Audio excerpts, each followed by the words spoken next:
बिस्मिल्लाहिर्रहमानिर्रहीम। अस्सलाम वालेकुम। आम के जूस के बारे में तो आपने बहुत कुछ सुना होगा, इसके बहुत से फ़ायदे के मुतल्लिक आप जानते होंगे, लेकिन जो मैं आपको आम के जूस के फ़ायदे के मुतल्लिक बताऊंगा ये आप नहीं जानते। आपने आम के जूस में कुछ चीज़ें मिलानी हैं और आपको इसके बेशुमार फ़ायदे मिलेंगे।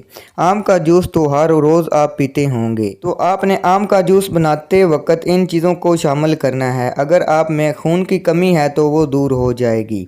अगर मादा मुहैया का मसला है तो वो ठीक हो जाएगा और मादा मुहैया की कमी भी दूर हो जाएगी। आपके जिस्म को ताकत मिलेगी।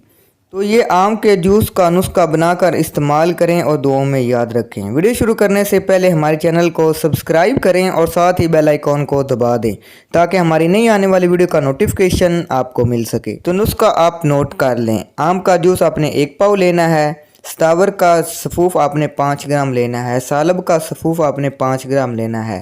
ताज़ा दूध आपने 1 पाव लेना है। अदरक का रस आपने 1 चम्मच लेना है और देसी घी भी आपने 1 चम्मच लेना है। तरकीब तैयारी। इन तमाम चीज़ों को आपने अच्छी तरह मिक्स कर लेना है, फिर जूस बनाकर आपने पी लेना है।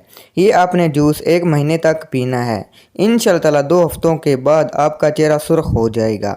अगर खून की कमी है तो वो दूर हो जाएगी और जिस्म में ताकत आना शुरू हो जाएगी। अगर मादा मुहैया की कमी है या पैदा नहीं हो रही तो वो भी पैदा होने लग जाएगी और कमी भी दूर हो जाएगी। तो आप ये जूस का इस्तेमाल करें और अपने जिस्म को ताकतवर बनाएं।